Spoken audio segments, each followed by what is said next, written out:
I love The Legend of Zelda. After Super Mario, it's my favorite gaming series since childhood. I started with Ocarina of Time back in the Christmas of '98, and as many children from that era, it changed my life and what I think about video games. I've played almost every main entry in the series.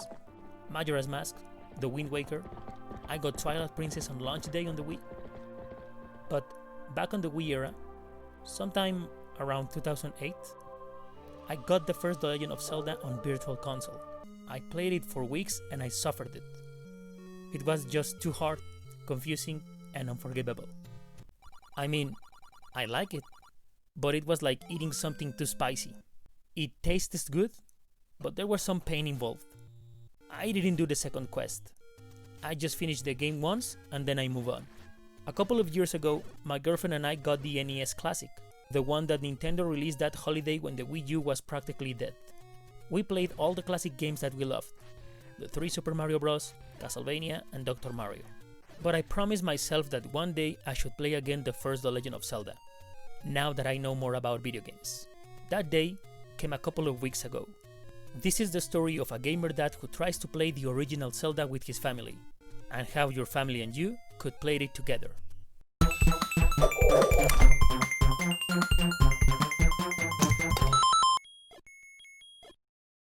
For the purposes of this video, I'm showing images from the version of the game available on Nintendo Switch. I played Zelda on the NES Classic with the controller which short cable forces me to be 1 meter far from the TV. I started playing and remembered some things from my first time. I knew that in the Lost Woods you have to advance in a certain order. I couldn't remember which, but at least I knew that. I knew that at some point I had to push one of the gravestones to find something? Before doing the first dungeon, I knew I had to get some items to make the adventure easier: the shield, the candle, and bombs. I spent my first hour getting rupees and learning the map. Again, my kids watched me play and watched Link die a lot of times. Pretty soon they got bored. They just watched a pixelated Peter Pan being killed every 5 minutes by giant bugs and red Shreks. They got tired of hearing the game over sound, but at least they started to hum the overworld theme. Once I got to the first dungeon, I told my kids that this is where the exciting parts happened. They gave the game another shot. They sat next to me and watched me play the entire dungeon. I explained to them how to play a Zelda dungeon, what are the compass and maps for, how to solve puzzles, and how to defeat enemies. Once I defeated the boss from this dungeon and got the first Triforce piece, one of them asked, "That's it? Did you beat the game?" "No," I told them. "This is just the first dungeon. There are 9 in total, but they are harder." As soon as they hear that, they standed up and went back to whatever they were doing in their room. For the next days, I managed to find the 2nd, 3rd, 4th, and 8th dungeon, but not in that order. Every time I entered a new dungeon, as soon as my kids heard the dungeon theme, they got back together on the couch. Something about the dungeons. Maybe the atmosphere, the enigmatic puzzles. Even if I died inside a dungeon, they kept watching. When I was in the 3rd dungeon, I asked them if they would like to try it. "Don't worry, it's okay if you lost, just try it." But neither of them wanted to try. They rejected the controller every time that I'd ask them. "It looks too hard," one of them said. "I prefer to watch you play." I didn't force them. I kept playing. In a piece of paper, I wrote down the clues that the old man and woman tell you. I showed my children what they meant and how to solve them. I used the save feature that the NES Classic includes. That way, I could go back faster to a certain point of the adventure. I'm an adult and a father. I don't have the time to play as much when I was a kid. I think the save and rewind features are a godsend for many adult gamers. There was a point when I needed some help to find the 7th dungeon and the rest of the heart containers. I found the map online. Thanks to that, I found the croissant that helps you move heavy boulders, the 2 missing heart pieces, and the 7th dungeon. My kids seemed very interested in the map. It marked the specific location of dungeons, caves, treasures, and dangers. "Why didn't you use it from the beginning?" the oldest one asked. "Because I wanted to discover things myself." "Why?" "Because this is an adventure. It feels good to discover things by yourself." "Then, why are you using the map now?" "Because I need help. It's okay to look for help when you need it." They helped me with the map. I mean, I could read it myself, but by giving them the map, I involved them in the experience. As simple as asking instructions, they became more interested in the adventure, especially the oldest one.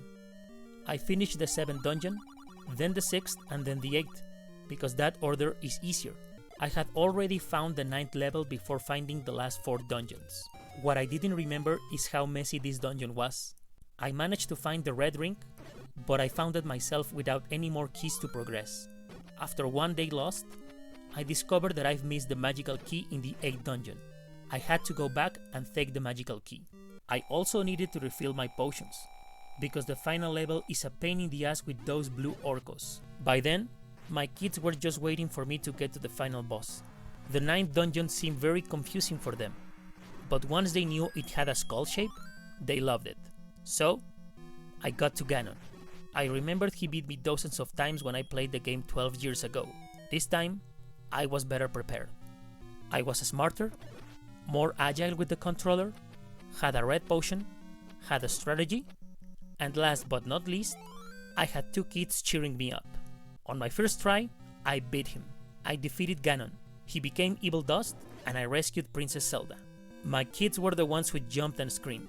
Zelda was rescued. Hyrule was saved. Then they found out that there was a second quest. But for now, that was it. That was enough The Legend of Zelda for everyone. So, should your family and you play the original The Legend of Zelda? I think that if you want to introduce your family to The Legend of Zelda as a series, this is not the best one to do it. I still think it's a great and fun game, one of the best of the NES catalog. Considering the technology and design standards from those times, The Legend of Zelda is amazing. But it has aged. It has an archaic combat system.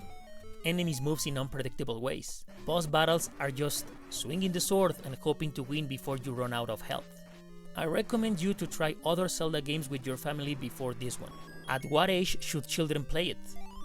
I think from 9 or 11 years old, they can start to appreciate it. It's a hard game. If they are not familiar with the NES difficulty, they won't like to try it. How should they and you play it? You can do what I did. Let them help you solve the puzzles. Get a map on the phone or tablet and ask them to read it. You can even ask them to draw a map and mark the walls that you bumped or bushes you burned. Also, you can let them play the overworld while you play the dungeons, or vice versa. Do not be shamed, or worse, shame them for using the save or rewind features that are available on some platforms. It's okay if you need them.